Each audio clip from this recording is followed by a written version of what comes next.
Hey everybody, welcome back to Readers the Right. We've got an awesome episode today where we're going to talk about one of my favorite genres. It's both new and very old at the same time. Grimdark. We'll talk about what it is, why it's become so popular lately, and what are the hallmarks of it that make it so intriguing to a lot of people. Okay, so let's start by defining what Grimdark is and where it came from. Grimdark is a very unique setting that can be put in several different genres. Typically, it's characterized by a bleak and cynical worldview where protagonists grapple with moral ambiguity, violence, and the harsh reality of life. It's a departure from the classic hero tropes that you see in a lot of heroes' journeys through the more famous and traditional stories in fantasy and science fiction especially, and it tends to have a lot more grit to it that focuses on true human nature. This can be a very jarring worldview, but Grimdark is something that allows us to see our world for what it really is. Sometimes it can have a satirical twist to it. Sometimes it can have a very serious twist. And sometimes it can be a little bit difficult to wrap your mind around while also being something that's super familiar at the same time. Grimdark as a genre is actually fairly new. It was first actually defined and coined by Warhammer 40k with its catchphrase, "In a grimdark future, there's only war." And it's something they became pretty famous for in the late 70s and early 80s. And this catchphrase and the stories that came from it quickly began to grow in popularity, and it was used to define a genre that had kind of always been there.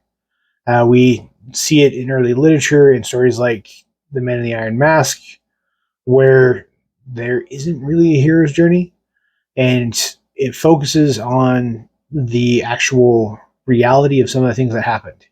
And it became a pretty big staple for first historical fiction and literary fiction, but eventually crept into fantasy and science fiction as well. Science fiction was one of the first ones to pick it up, but it had always kind of been there in fantasy as well. Lord of the Rings has some grimdark traits, even though it is an epic fantasy with a serious hero and a hero's journey. But what really makes it different from the fantasy we read? It's got a lot more realism and complexity that we don't really see in a lot of other stories.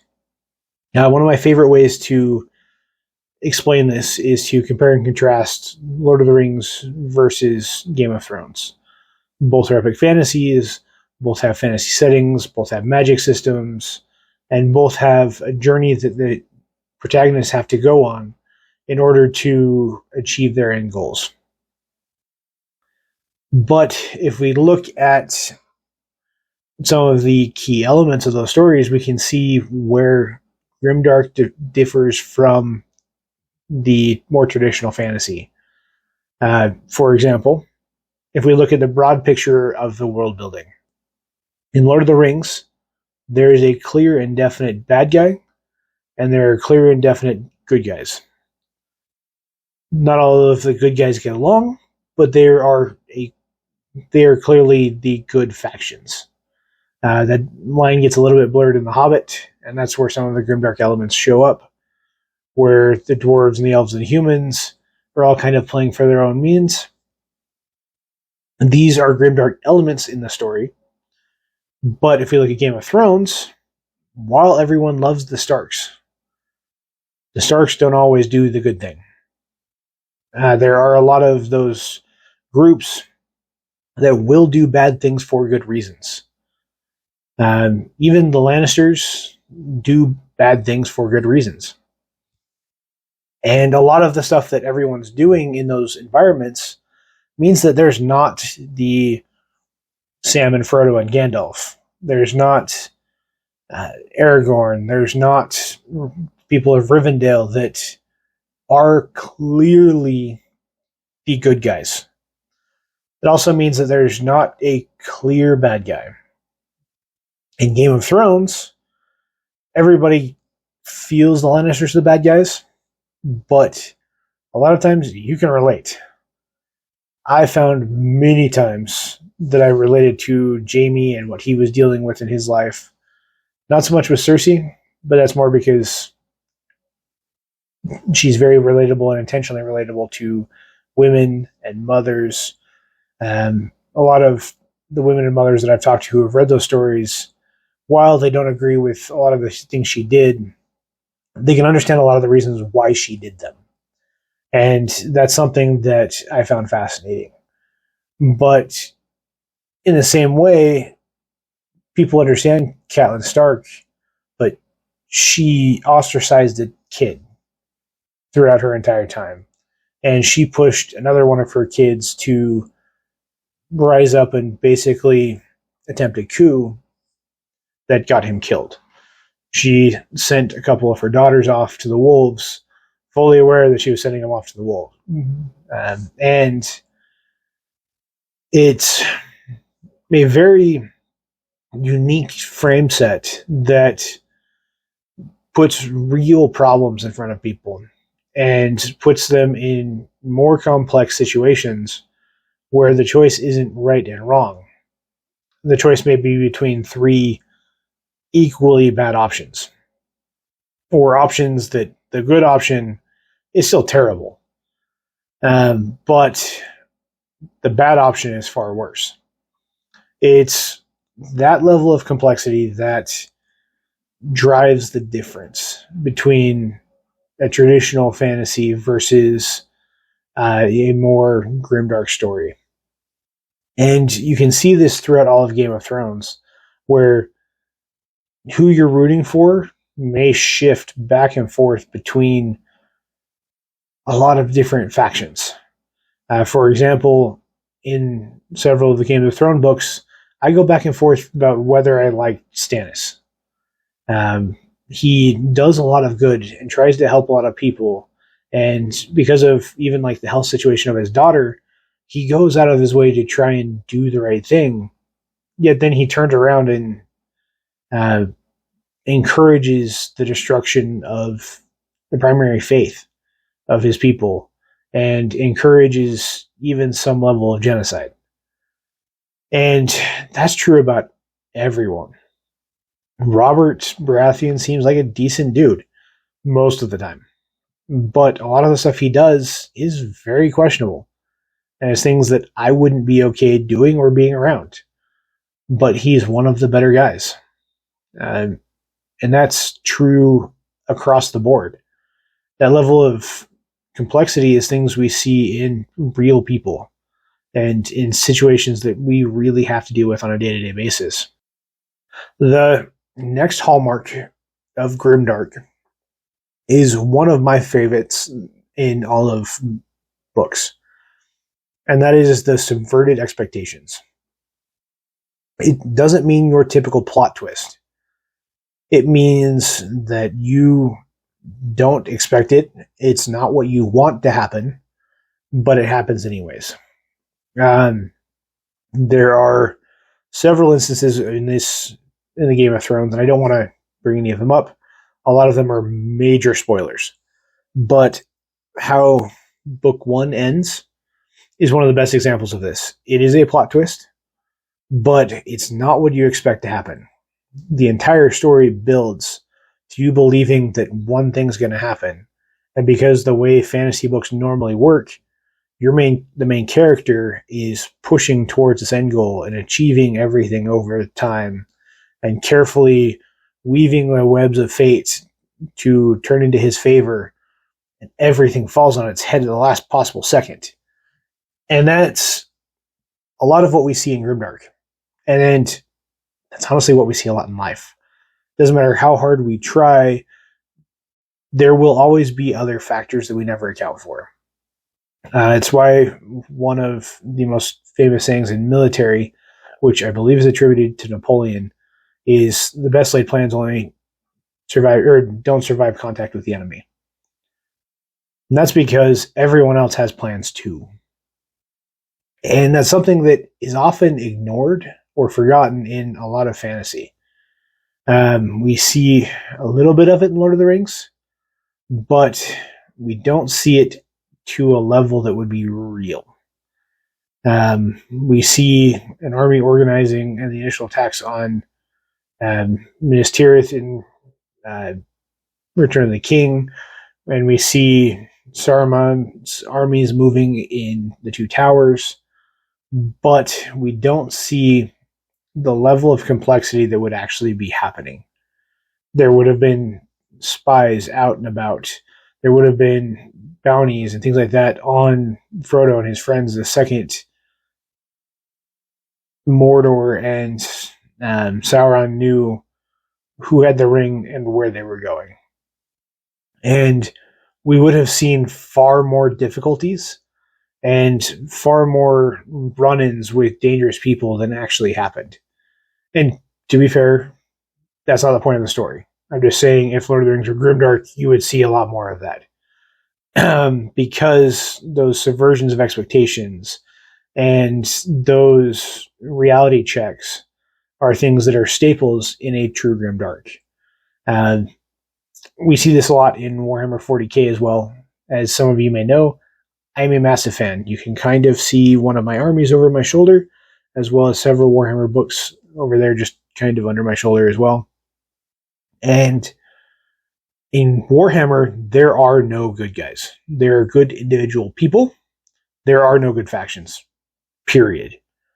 Every single faction is not just as bad as everyone else, but they all don't do good things.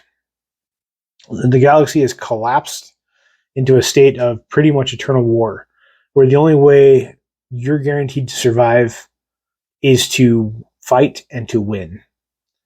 And by fighting and winning, you secure safety for your people.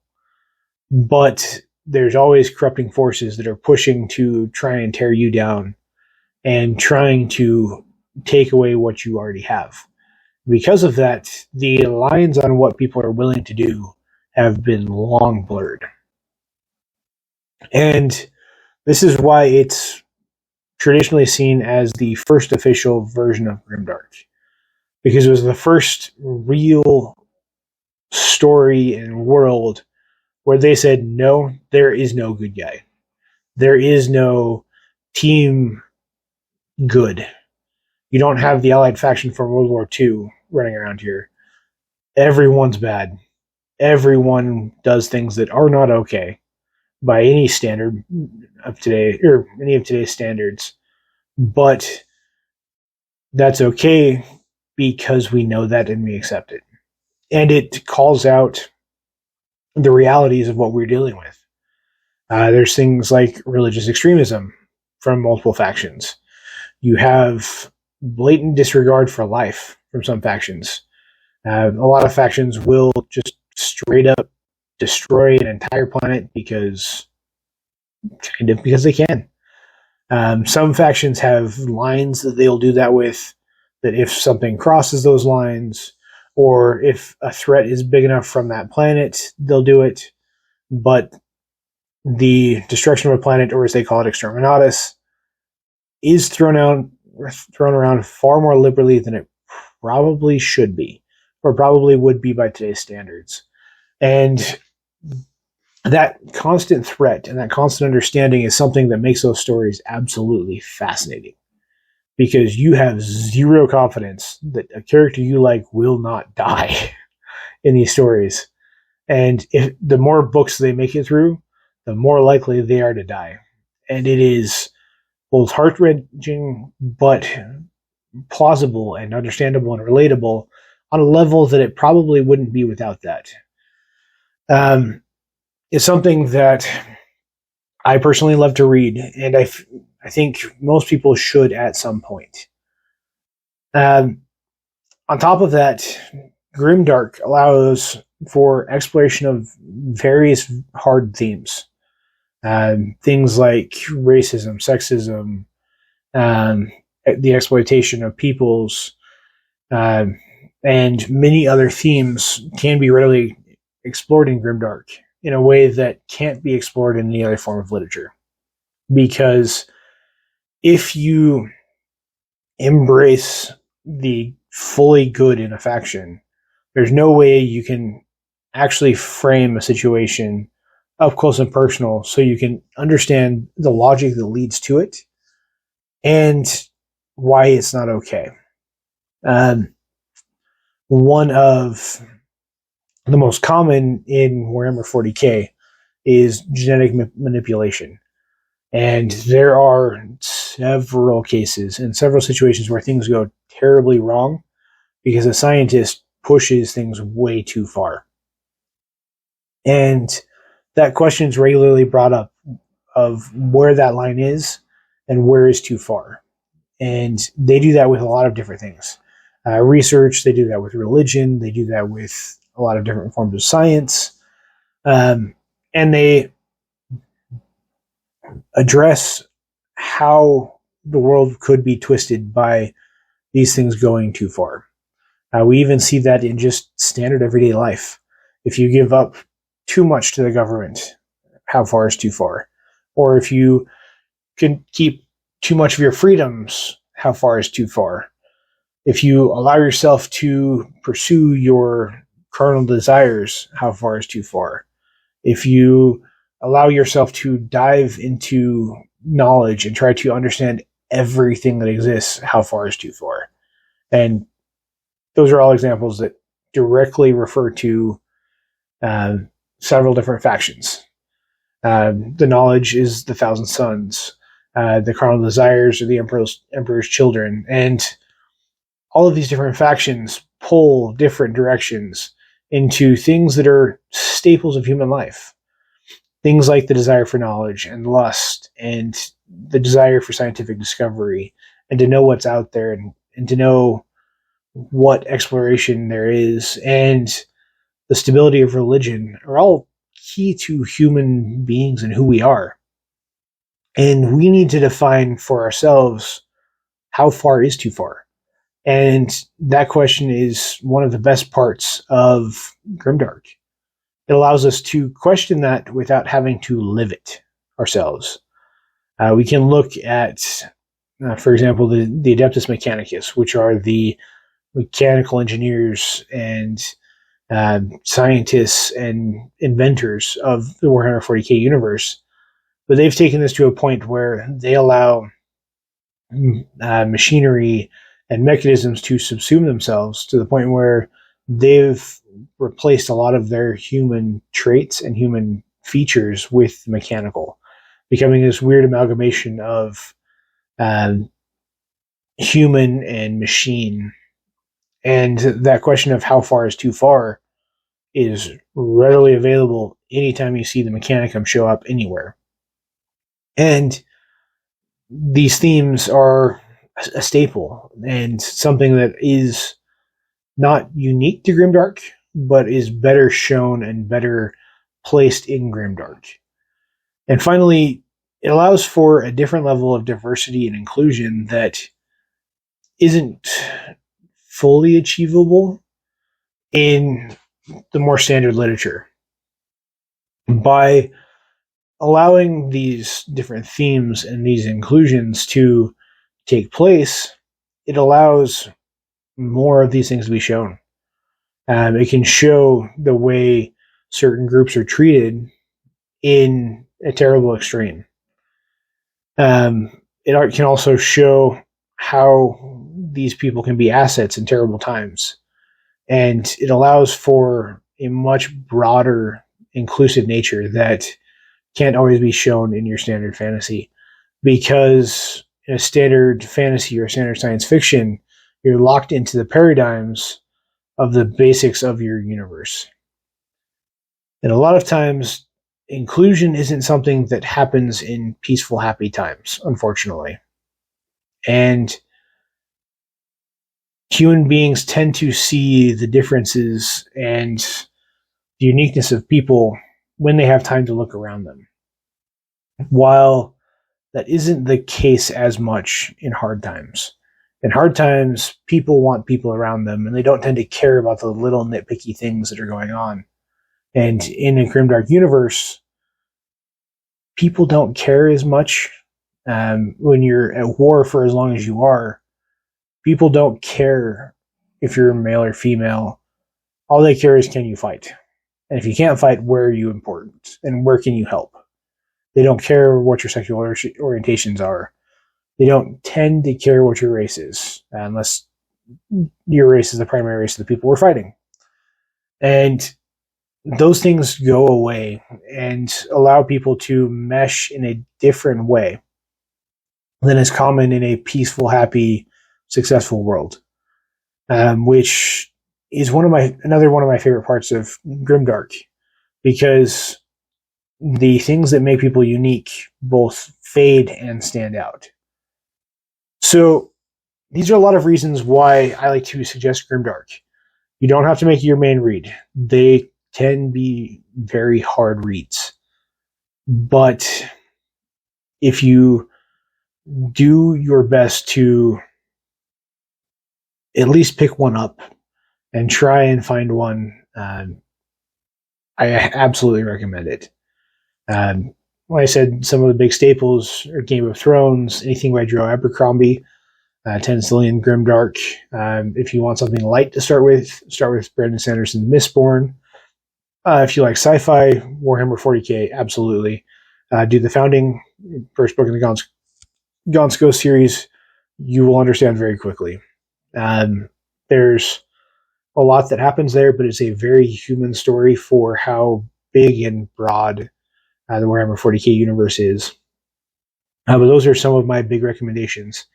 And if you don't want to sit down and actually buy the book, in the description there's a link to Audible that will get you some free credits and allow you to download some free books to listen to and enjoy, so that you can test out Grimdark for yourself and see if you like them. If you have any recommendations for good Grimdark stories or other genres and groups that you want me to talk about, please let me know in the comment below. And don't forget to like and subscribe. And if you like what you're seeing here, make sure you ring the little bell. That'll notify you anytime we have an upcoming video. And we'll see you guys next time.